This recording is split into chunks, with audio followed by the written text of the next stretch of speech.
स्वागत है आपका हमारे चैनल वेल्थ क्रिएटर में। दोस्तों आज हम बात करेंगे आईआईएफएल फाइनेंस लिमिटेड के बारे में। आईआईएफएल फाइनेंस लिमिटेड के बारे में दोस्तों, अगर आपने अभी तक चैनल को सब्सक्राइब नहीं किया है तो प्लीज़ सब्सक्राइब कर लीजिएगा ताकि आने वाले वीडियो नोटिफिकेशन आपको मिलती रहे। तो चलिए दोस्तों शुरू करते हैं।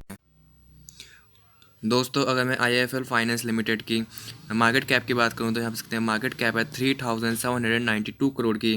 करंट प्राइस चल रहा है 100 रुपीज़ और लो लगाया था 58.22 का 20 का और हाई लगाया था 213 का।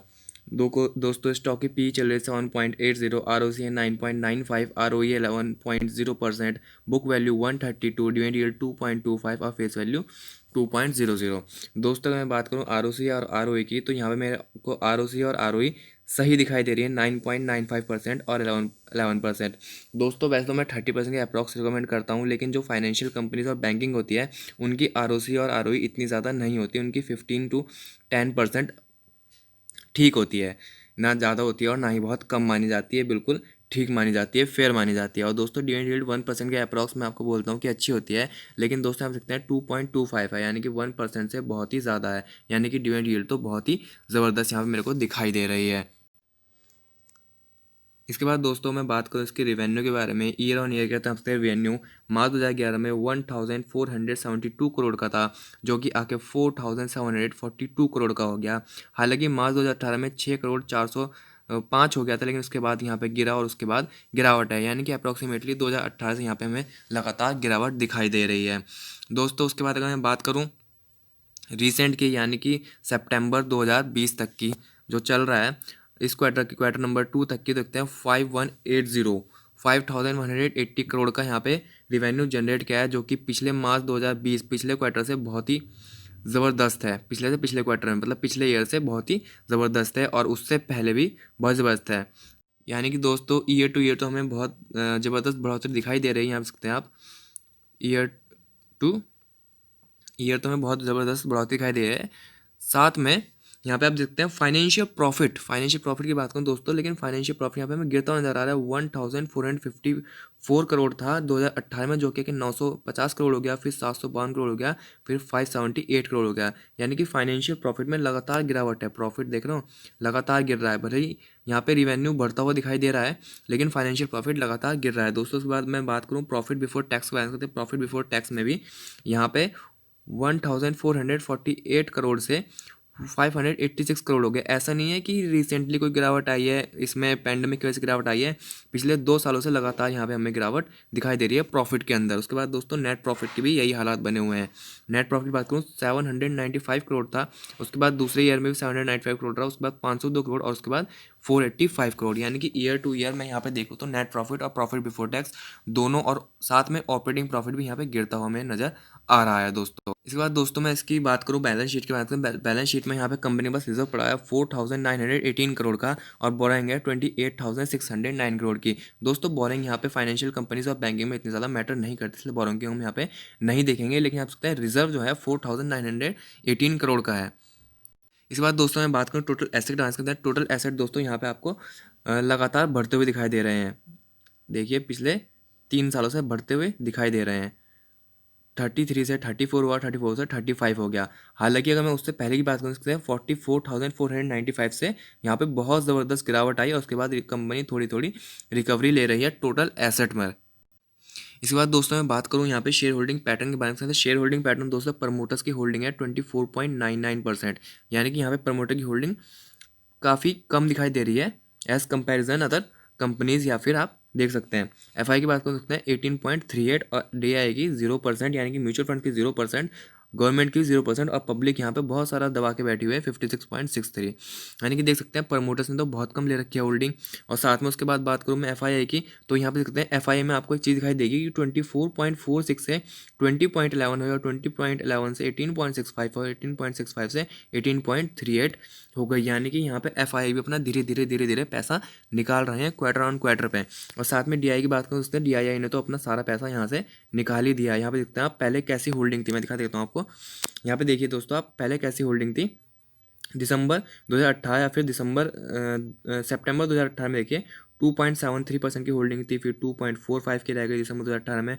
उसके बाद लगातार गिरावट बनी हुई है और यहाँ पे आके तो प्रमोटर्स, यहाँ पे DII ने अपनी होल्डिंग खत्म ही कर दी, 0% कर दी, और FII भी अपनी होल्डिंग लगातार कम कर रहे हैं, और प्रमोटर्स की होल्डिंग तो ऑलरेडी बहुत ज़्यादा कम है, 24.99%। दोस्तों यहाँ पे बात करूँ मैं पब्लिक की, यहाँ सकते हैं पब्लिक लगातार अपनी होल्डिंग बढ़ा रही है। ये देखिए पब्लिक लगातार अपनी होल्डिंग बढ़ा रही है, 56.63% पब्लिक के पास ही इसकी होल्डिंग है दोस्तों। लेकिन एक बात मैं आपको ज़रूर बताना चाहूँगा कि जिस कंपनी का ज़्यादा मतलब ज़्यादा कंट्रोल पब्लिक ले लेना, उस कंपनी में थोड़ा सा रिस्क बना रहता है। अगर कोई भी न्यूज़ आ जाए नेगेटिव, या कोई भी प्रॉब्लम हो जाए, मतलब कोई न्यूज़ आ जाए कि या कोई रूमर आ जाए ना, तो मतलब गिरावट ना बहुत ही ज़बरदस्त यहाँ पे हमें देखने को मिल जाती है, बहुत ही तगड़ी गिरावट देखने को मिलती है। यानी कि यहाँ पे देखिए आप, मेरे को इस जगह पे DII, FII और बात करूँ प्रमोटर्स की, तो यहाँ पे मुझे सेफ बिल्कुल भी कंपनी दिखाई नहीं दे रही है। कंपनी का ज़्यादातर जो हैंडलिंग है, मतलब ज़्यादातर जो हैंडल कर रही है कंपनी, वो पब्लिक कर रही है, पब्लिक कंपनी को हैंडल कर रही है ज़्यादातर अप्रॉक्सीमेटली। दोस्तों मुझे इसका यहीं पे एक डेंट थोड़ा दिखाई दे रहा है, उसके साथ साथ एक डेंट आपने अभी भी देखा कि पिछले 3 साल से लगातार गिरावट में कंपनी मेरे को दिखाई दे रही है। लॉस तो नहीं है, लॉस में बिल्कुल कंपनी नहीं है, लेकिन हाँ गिरावट ज़रूर यहाँ पे हमें बनती हुई दिखाई दे रही है। इसके बाद दोस्तों मैं बात करूँ स्टॉक एक दिन में कितना भागा, तो देखते हैं एक दिन में स्टॉक भागा नहीं बल्कि टूटा है। 6.49% के अप्रॉक्स टूट गया है एक दिन, यानी कि बात हो रही है फ्राइडे की दोस्तों, यानी कि फ्राइडे को 6.49 का परसेंट टूट गया है, यानी कि 100 रुपये चला गया, हाई था 108 का, और 100 रुपये चला गया है, 98.90 लो गया था। उसके बाद दोस्तों मैं बात करूँ इसकी 1 वीक के बारे में, 1 वीक में दोस्तों स्टॉक 15.16% टूट चुका है। उसके बाद दोस्तों मैं बात करूँ इसकी 1 मंथ के बारे में, 1 मंथ में दोस्तों 30.98% अभी भी पॉजिटिव रिटर्न यहाँ पे हमें दे रहा है। लो 73 का लगाया था और हाई 128 का चला गया था। दोस्तों अगर आप इसको IIFL फाइनेंस वाले को काफ़ी दिनों से देख रहे हो, तो आपको एक न्यूज़ पता होगी कि इसने 100 करोड़ के अप्रॉक्सीमेटली 100 करोड़ इकट्ठा किया था पैसा। तो उसी की वजह से जब इसने फंड रेज किया 100 करोड़ के अप्रॉक्सीमेटली, 100 करोड़ के अप्रॉक्स जब इसने फंड रेज किया, उसके बाद ये कंपनी ने काफ़ी अच्छे हाई जंप लगाने शुरू किए, और उसी वजह से कंपनी 73 से 128 भाग गई उसी के बाद से दोस्तों। दोस्तों मैं बात करूँ 1 ईयर के बाद से, 1 ईयर में कंपनी अभी भी काफ़ी नेगेटिव रिटर्न दे रही है, -40.55% रिटर्न है एक साल के अंदर। यानी कि दोस्तों हाई लगाया था 212 रुपये का, उसके बाद आप देख सकते हैं 100 रुपये का यहाँ पे रेट चल रहा है। इसके बाद दोस्तों मैं बात करूँ इसकी 5 साल का, 5 साल में दोस्तों 52% के नेगेटिव रेटिंग, यानी कि 5 साल के अंदर ही कंपनी सिर्फ टूटी है। हाई तो 874 रुपये तक का लगा देता है, 874 का, उसके बाद लो 58 रुपीज़ चला गया। तो दोस्तों यहाँ पे आप देख सकते हैं कि 5 साल में भी कंपनी 50% के अप्रॉक्सीमेटली, 50% बोलता हूँ, 50% के अप्रॉक्सीमेटली टूट चुकी है कंपनी यहाँ पर। दोस्तों अगर मैं कंपेयर करूँ इसे सेक्टर से, सकते हैं सेक्टर का पी है 25.71 और कंपनी का पी रेशियो है 10.11। बात करूँ सेक्टर की पी बी रेशियो की 2.23, पी बी रेशियो कंपनी का 0.83। डिविडेंड यील्ड तो बेहतरीन, कंपनी की डिविडेंड यील्ड तो सही है, वैसे बढ़िया है, लेकिन मगर यहाँ पे सेक्टर से आप कंपेयर करें तो सेक्टर से काफ़ी सस्ती कंपनी यहाँ पे मिल रही है। दोस्तों इसके बाद फाइनेंशियल ट्रेंड की बात करूँ तो जैसे कि मैंने आपको दिखाई है, ये इसका फाइनेंशियल ट्रेंड में वही हुआ कि इसकी पहले तो कंपनी ने काफ़ी अच्छा रिवेन्यू जनरेट किया 2018 तक, और 2018 के बाद यहाँ पे कंपनी का रिवेन्यू काफ़ी हद तक गिर गया, काफ़ी हद तक यहाँ पे सकते हैं ऐसे गया और ऐसे ही गिर गया रिवेन्यू। उसके बाद दोस्तों यहाँ पे प्रॉफिट की बात करूँ तो यहाँ पे प्रॉफिट लगातार 3 साल तक बढ़ा, 2019 तक, और 2020 में फिर प्रॉफिट गिर गया, और साथ में रिवेन्यू में यहाँ पे सकते हैं लगातार गिरावट में है यहाँ पे रिवेन्यू भी कंपनी का। सारी वैल्यू दोस्तों यहाँ सकते हैं 1000 करोड़ में है यहाँ पर। दोस्तों अगर मैं बात करूँ रिसेंटली स्टॉक इतना ज़्यादा क्यों टूट रहा है, एक हफ्ते के अप्रॉक्सी बात करता हूँ तो 15% के अप्रॉक्स टूट चुका है। तो एक न्यूज़ आ रही है दोस्तों, Manappuram finance manager held in rupees 20 crore robbery at IIFL branch. IIFL branch के अंदर एक रॉबरी हुई थी, जिसमें कि मनप्पुरम फाइनेंस का जो मैनेजर है, मनप्पुरम का फाइनेंस मैनेजर है जो, वो इंक्लूड था, उसने 20 करोड़ रुपए की यहाँ पर रॉबरी करी IIFL के अंदर। उसके बाद ये न्यूज़ आने के बाद स्टॉक में काफ़ी गिरावट हमें नजर आई। यहाँ पे देखते हैं कोई न्यूज़ बहुत ज़्यादा पुरानी नहीं है, नवंबर 27 2020 की न्यूज़ है यहाँ पर। इसके साथ दोस्तों उसके आगे की बात करूँ तो जैसे at least 7% including 2 employees of the company have so far been arrested in the connection with the case and police have recovered 1 kg of gold. यानी कि दोस्तों जो 20 करोड़ की चोरी थी उसमें सब कुछ गोल्ड और कैश इंक्लूडेड था, यानी कि गोल्ड और कैश लेके यहाँ पे चोरी हुई थी। लेकिन यहाँ पे देखते हैं 1 kg ऑफ गोल्ड रिकवर कर लिया है पुलिस ने, 1 किलो गोल्ड यहाँ पे ले लिया है, और साथ में दोस्तों 5 लाख रुपये कैश भी बरामद हो गया है दोस्तों। लेकिन उसके साथ आप देखते हैं जैसे कि आप जानती है कि 50,000 अप्रॉक्स चल रहा है 10 ग्राम चल रहा है 50,000 का। यहाँ पे देखते हैं आपको यानी कि 5 करोड़ के आसपास, 5 करोड़ के आसपास, 5 करोड़, 5 करोड़ के आसपास रिकवरी यहाँ पे हमें देखने को मिल गई है, जो यहाँ पे चोरी हुई थी उसके अंदर दोस्तों। उसके बाद आ गए हम चार्ट पे, यहाँ पे देखते हैं पेंडेमिक से पहले दोस्तों स्टॉक चल रहा था 200 रुपये से भी ऊपर, 220 रुपये के अप्रॉक्स चल रहा था। उसके बाद इसमें खतरनाक तेजी से गिरावट आई, जो कि हर कंपनी में आई, लेकिन स्टॉक इतनी तेज़ी में रिकवरी नहीं ले पाया, बहुत ही अभी स्लो की मतलब रिकवरी ले रहा है, मगर इतनी ज़्यादा रिकवरी यहाँ पे हमें दिखाई नहीं दे रही है। और थोड़ी सी रिकवरी आई भी थी, पर उसके बाद यहाँ पे फिर हमें गिरावट देखने को मिल गई है। यहाँ पे आप देख सकते हैं गिरावट हमें फिर देखने को यहाँ पे मिल रही है दोस्तों। इसका कारण यही था जो मैंने आपको न्यूज़ बताई, उसी कारण था दोस्तों। इसके बाद मैं बात करूँ, ये जो रेड लाइन दिख रही है आपको, यह है 200 डे मूविंग एवरेज, यानी कि 200 डे मूविंग एवरेज। मैं हमेशा रिकमेंड करता हूँ दोस्तों, अगर कोई कंपनी खरीदनी है ना, तो हमेशा 200 डे मूविंग एवरेज के नीचे ही खरीदो। तो इसका 200 डे मूविंग एवरेज निकल के आता है अप्रॉक्सीमेटली, निकल के आता है इसका 89.32 दोस्तों। यहाँ पे देखते हैं 89.32 इसका 200 मूविंग एवरेज यहाँ पे निकल के आ रहा है दोस्तों। इसके बाद मैं बात करूँ यहाँ पे आपको RSI की, यहाँ पे देखते हैं RSI है 52.89, 52.89 यहाँ पे RSI दिखाई दे। इसके बाद दोस्तों मैं बात करूँ कि आपको इस स्टॉक में बाइंग करनी है या नहीं करनी, दोस्तों मैं आपको बताना चाहूँगा कि अगर आपने इसमें बहुत ऊपर पोजीशन बना रखी है, यानी कि ऊपर बना लिया और आप इस वक्त लॉस में चल रहे हैं, दोस्तों इंतजार करो, ठीक है। देखो जिस तरह से यहाँ पे रॉबरी में रिकवरी हुई है, उस तरह से स्टॉक में भी यहाँ पे रिकवरी दिखाई देगी बहुत जल्द दोस्तों। जैसे स्टॉक में रिकवरी आएगी और आपके बाइंग प्राइस के अप्रॉक्सीमेटली पहुंच जाएगा, जैसे आपका ये बाइंग प्राइस इसके आसपास पहुंच जाएगा, फिर आपको प्रॉफिट देगा, तो आप जल्द से जल्द से कंपनी से बाहर आ जाइएगा। क्योंकि देखिए 2-3 रीज़न है कंपनी के, लॉस में तो नहीं है कंपनी, लेकिन लॉस में नहीं है, लेकिन प्रॉफिट में बात करूँ तो दोस्तों नीचे की तरफ ट्रेंड बना रही है, प्रॉफिट में नीचे की तरफ जा रही है कंपनी, ठीक है। उसके बाद दोस्तों सेकंड बात करूँ तो पब्लिक के पास बहुत ज़्यादा होल्डिंग है, पब्लिक के पास ज़्यादा होल्डिंग है, यानी कि ये प्रमोटर्स FI और DI के पास बहुत ही कम होल्डिंग है। DI के पास तो है ही नहीं, FI के पास भी लगातार गिरावट में होल्डिंग है, और प्रमोटर्स के पास भी बहुत कम होल्डिंग है, यानी कि यहाँ पे ज़बरदस्त गिरावट है दोस्तों, ठीक है। तो यहाँ पे थोड़ा रिस्की मैटर हो सकता है, अगर कोई भी न्यूज़ आती है, कुछ भी आता है, तो यहाँ पे लोअर सर्किट अपर सर्किट निकालना लगना नॉर्मल है इस कंपनी के अंदर उस हिसाब से दोस्तों। लेकिन अगर आपको ये कंपनी बहुत अच्छी लगती है, मतलब आपको लगता है कि नहीं भाई मैं तो काफ़ी दिन से इसका फंडामेंटल देख रहा हूँ, काफ़ी अच्छी है कंपनी, बढ़िया है दोस्तों, बुराई कोई नहीं है, ठीक है ना। इन्वेस्ट हर जगह करना चाहिए, टेस्ट करना चाहिए, ठीक है। इंसान अपनी मतलब इन्वेस्ट करके इंसान सीखता है कि आखिर क्या सही है और क्या गलत, ठीक है ना। मार्केट हर किसी को सिखाने के लिए तैयार, बस सीखने वाला बंदा चाहिए।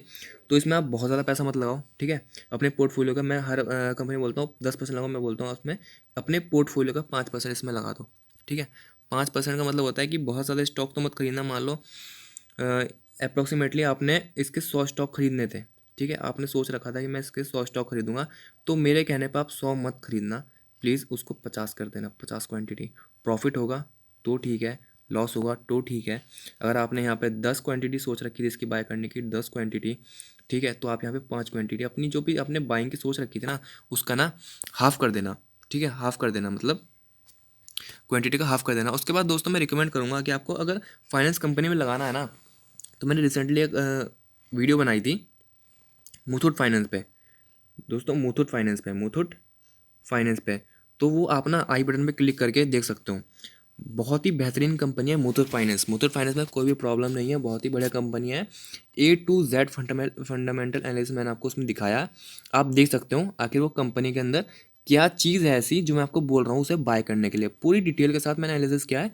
आप उसको आई बटन पे क्लिक करके देख सकते हो दोस्तों। फिलहाल रिकमेंडेशन यही है, अगर नई पोजीशन बनाने के बारे में सोच रहे हो ना, तो मिनिमम पोजीशन बनाना, मतलब मिनिमम क्वांटिटी लेना। जैसे आपके लिए नॉर्मल होती होगी 10 क्वांटिटी, है ना, तो आप 5 क्वांटिटी खरीदना इसकी, सिर्फ टेस्ट के लिए ना इंसान कुछ भी खरीद लेता है, ठीक है। टेस्ट के लिए खरीदना और रख लेना, आप अपनी एनालिसिस देख सकते हो। मगर मैं आपको रिकमेंड करूँगा कि कंपनी में बिल्कुल भी ज़्यादा पैसा ना लगा जाए, ठीक है। कंपनी इतनी ज़्यादा बेहतरीन नहीं है जितने कि यहाँ पे लोगों को दिख रही है, ठीक है, इतनी ज़्यादा बेहतरीन नहीं है। पर हाँ ये है कि मुथूट फाइनेंस की वीडियो देखो, और मुथूट फाइनेंस में आपको जैसी भी होल्डिंग रखनी है आप रख सकते हो वहाँ पे। वीडियो पूरी देखने के बाद आपको जैसा भी लगता है आप वैसा कर सकते हो। और दोस्तों लास्ट में एक ही चीज़ कहना चाहूँगा, देखो पैसा आपका है, ठीक है, मेरा नहीं है, पैसा ना आपका है, मेरा नहीं है। इन्वेस्ट आपने करना है, मैंने नहीं करना। मैं सिर्फ आपको रिकमेंड कर सकता हूँ, सिर्फ आपको बता सकता हूँ, नॉलेज दे सकता हूँ कि कंपनी कैसी है कैसी नहीं है, कब इसमें इन्वेस्ट करना है कब नहीं करना, ठीक है ना। इन्वेस्ट करना भी है ना, तो अगर आपने 5 क्वांटिटी खरीदना है तो 89.32 के नीचे ही खरीदना है, फिर 89.32 के आसपास ही खरीदना, ठीक है, ज़्यादा ऊपर खरीदने की कोई ज़रूरत नहीं है। तो दोस्तों मैं आपको सिर्फ बता सकता हूँ कि आपको ने बाइंग करनी है नहीं करनी, कंपनी अच्छी है बुरी है, बाकी सब कुछ आपका है। देखो पैसा आपका है, ठीक है, इन्वेस्टमेंट आपने करनी है, प्रॉफिट आपको मिलना है, ठीक है, सब कुछ आपको मिलना है, ठीक है। तो थोड़ा सा सोच समझ के उसी के बाद यहाँ पे इन्वेस्टमेंट करना कि कैसा होगा और क्या होगा, ठीक है। तो दोस्तों फिलहाल के मैं वीडियो में इतना ही, ठीक है। अगर ऊपर पोजीशन बना रखी है तो थोड़ा सा वेट करो, फिर कंपनी ऊपर जाएगी तो जितना जल्दी हो सके आपके पास प्रॉफिट आ जाए तो निकल जाना, क्योंकि कई बार कंपनी में ऐसा होता है उसको ऑपरेटर जो होते हैं वो ऑपरेट करते हैं कंपनी को। देखो कंपनी बहुत ज़्यादा बढ़िया नहीं है, बहुत ज़्यादा बेकार नहीं है, बहुत ज़्यादा बेकार भी नहीं है, पर बहुत ज़्यादा कंपनी अच्छी भी नहीं है। और मैं हमेशा वैल्यू इन्वेस्टिंग के लिए कहता हूँ दोस्तों, हमेशा वैल्यू इन्वेस्टिंग के लिए कहता हूँ, ठीक है। अगर यहाँ पे कोई ऑपरेटर एंट्री ले लेता है, मान लो 90 रुपये पे किसी ऑपरेटर ने एंट्री ले ली, तो ऑब्वियस है उस स्टॉक ने बैंक करे 110 रुपये 120 रुपये जाना है, ठीक है। पर मैं ऑपरेटर की बात कभी नहीं करता, ऑपरेटर आएगा तो अलग बात है, नहीं आएगा तो अलग बात है, ठीक है। लेकिन जो बढ़िया कंपनी होती है ना, जो बढ़िया कंपनी होती है, जो वैल्यू इन्वेस्टिंग बोलते हैं जिसको, उसमें ऑपरेटर आए या ना आए कोई फ़र्क नहीं पड़ता, कंपनी ऊपर जाएगी जाएगी, क्योंकि कंपनी का फंडामेंटल अच्छा है, कंपनी का मैनेजमेंट अच्छा है, कंपनी का काम अच्छा है, कंपनी की ग्रोथ अच्छी है, तो कंपनी ऊपर जाएगी जाएगी। उसमें ऑपरेटर से हमें कुछ लेना देना है ही नहीं। आ रहा है तब ठीक है, जा रहा है तब ठीक है, डाउन जाएगा तो खरीदेंगे, अप जाएगा तो प्रॉफिट होगा। उन कंपनीज में ये होता है। लेकिन जो बाकी कंपनीज होती हैं, छोटी मोटी कंपनीज होती हैं, कुछ भी होता है, उसके अंदर कई बार ऑपरेटर एंट्री करके उसको काफ़ी स्टॉक ऊपर पहुंचा देते हैं, रिटेलर भी साथ में बेचारे खरीदना शुरू कर देते हैं, बाद में फंस जाते हैं, ठीक है। तो थोड़ी सी अपने दिमाग से भी चला करो, ऐसा नहीं है कि यार मैंने जैसे आपको बोला कि भाई 100 रुपये चल रहा है और इसको ना लेना मत, बहुत कम क्वांटिटी लेना। कल कोई चला गया 150, ठीक है, आप बोलोगे भाई यार तूने तो मना किया था और कि ये तो 150 चला गया।